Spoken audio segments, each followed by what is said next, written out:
Esse é sem dúvida um dos melhores goleiros do futebol brasileiro. Acho que só o Everton do Palmeiras pode ser considerado mais goleiro do que o Diego Alves hoje no Brasil.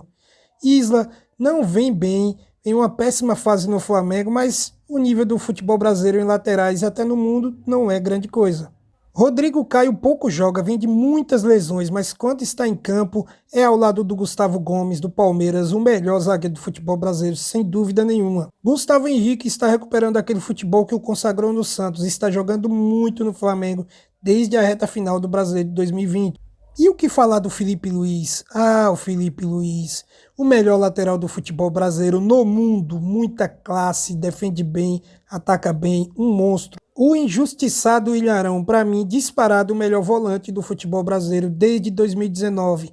É um dos jogadores mais importantes do Flamengo. Diego Ribas é como vinho, a cada ano que passa, ele melhora cada vez mais o seu futebol e hoje é o dono do controle de jogo do Flamengo no meio de campo. Everton Ribeiro não vive seu melhor momento no Flamengo, mas é sem dúvida o jogador mais técnico do time. Arrascaeta vive um grandíssimo momento dentro do Flamengo e é com certeza o jogador mais completo do time. Passa bem, controla bem o jogo e finaliza como se fosse o centroavante.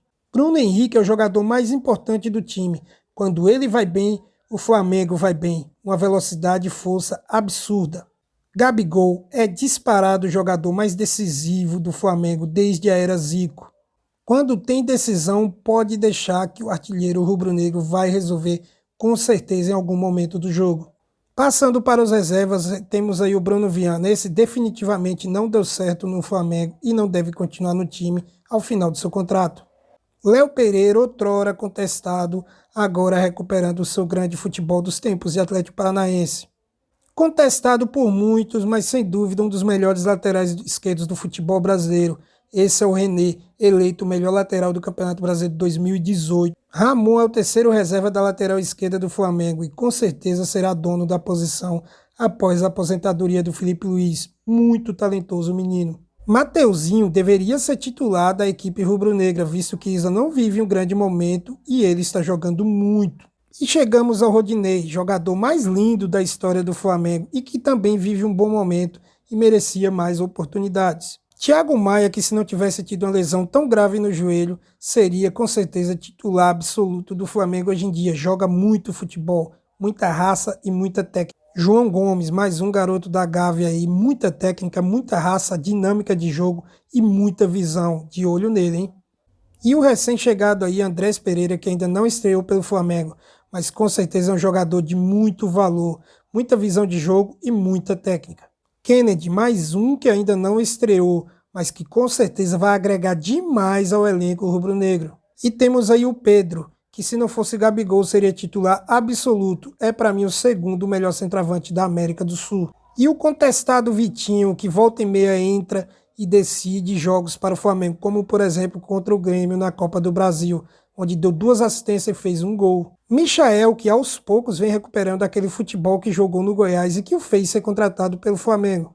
E assim finalizo minha análise aqui do elenco rubro-negro, que para mim é o melhor elenco da América do Sul. Muita gente fala que o Palmeiras é o melhor elenco, porque quando sai um entra outro do mesmo nível.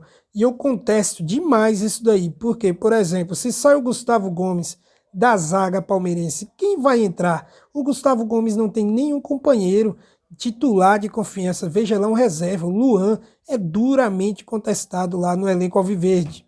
E se sai o goleiro Everton, tem alguém do mesmo nível? Não tem. E ainda tem o seguinte, vejo muita gente falar, por exemplo, sai o Arrascaeta do Flamengo, não entra ninguém que chegue nem aos pés, beleza. Aí isso quer dizer que o elenco é ruim, você tira o nota 10 e coloca no lugar um nota 7 é ruim, então o do Palmeiras é bom porque sai o nota 7 e entra o nota 7. Isso me leva a crer então que se a Arrascaeta um dia fosse contratado para o Palmeiras, o nível do elenco palmeirense iria cair, não é mesmo? Porque se ele sai, ali, ele tá lá jogando no Palmeiras, ele sai e entra o Veiga, fica o mesmo nível? Não fica. Entra o Scarpa, fica o mesmo nível? Não fica. Entra o Dudu, nem o Dudu consegue manter o nível do Arrascaeta, ou seja, então isso iria derrubar o elenco do Palmeiras, já que todo mundo é nota 7, por isso o elenco alviverde é o melhor. Não faz sentido nenhum esse argumento. No Flamengo a gente tem o Arrascaeta, quando sai normalmente entre o Vitinho é um nota 7 ali em dias normais. Só que quando o Vitinho resolve jogar tudo aquilo que sabe, Ele é um jogador muito bom, ele tem bons chutes, tanto de pé direito quanto de esquerdo, é um cara que tem bom passe, ele é um jogador nota 9, ou seja, o elenco do Flamengo cai absurdamente, porque saiu o Arrascaeta entre o Vitinho. Quem dera todo time no Brasil tivesse um jogador como o Vitinho para ser sua reserva, não é mesmo? Aí tem o Everton Ribeiro, que quando sai normalmente entra o Michael, às vezes entra o Pedro, e aí o Gabigol passa a fazer a do Everton Ribeiro. Não é a mesma coisa nem o Michael na do Everton Ribeiro e nem o Gabigol. Aí vão dizer, não tem jogador para essa função. Aí eu pergunto a vocês, qual time no Brasil tem um jogador para a função do Everton Ribeiro e para a função da Arrascaeta nesse nível? Ninguém tem. Então, em qualquer time que eles tivessem, pelo visto, ia derrubar a qualidade do elenco. Isso não tem nada a ver. E olha só, vou escalar para vocês aqui o time reserva do Flamengo. Eu que não coloquei nenhum goleiro aqui, porque não vi necessidade, visto que o Neneca ainda não conseguiu se firmar e nem o Gabriel Dias, apesar de que eu acho dois ótimos goleiros. Mas vamos lá, eu escalaria com o Neneca e na lateral direita eu iria de Mateuzinho. É claro que se eu sou técnico do Flamengo, o meu lateral direito titular é que seria o Mateuzinho, mas como ele é reserva, vamos trabalhar dessa forma. Na zaga eu iria de Léo Pereira e Bruno Viana, que eu não considero uma boa zaga, mas vai lá no Palmeiras ver se consegue fazer uma boa zaga reserva. Não consegue também. E na lateral esquerda o René, muito bom lateral, titular na maioria dos times brasileiros, com certeza. Aí você vem no meio de campo, olha o meio de campo, reserva do Flamengo. Você coloca o João Gomes ali na cabeça de área, um pouco mais à frente o Thiago Maia e mais à frente, armando mais ali o jogo, o Andrés Pereira. Porra, esse é time de meio de campo titular em qualquer time do futebol brasileiro ali. No máximo você tira o Atlético Mineiro, mas em todos os outros seriam titulares. Aí você vai no ataque, você tem na ponta direita o Kennedy, você tem de centroavante o Pedro e de ponta esquerda Michael ou Vitinho, dependendo do tipo de jogo que você quiser fazer. E aí ainda sobra um, vai sobrar Michael ou vai sobrar Vitinho. Olha quantas opções a gente tem aí no Flamengo e as pessoas vêm dizer que não tem elenco, a gente tem um time reserva inteiro e ainda sobra jogador. Você ainda tem o Max que entra bem, tem o Lázaro ainda que a torcida cobra muito mais chance para esse garoto. Pô, como é que esse elenco é ruim? Pelo amor de Deus, é o melhor elenco do futebol brasileiro, é o melhor elenco da América do Sul, muito acima do elenco do Palmeiras. Mas isso é só o que eu acho, eu quero te ouvir, qual a sua opinião? Você pensa assim como eu, que esse é o melhor elenco da América do Sul? Ou vocês acham mesmo que o Palmeiras é o melhor elenco ou que o Atlético Mineiro é o melhor elenco? Não deixe eu opinar aqui embaixo no campo de comentários. Se inscreva se ainda não for inscrito, deixa o like para dar aquela moral. Aciona o sininho da notificação. Tamo junto, valeu e até mais.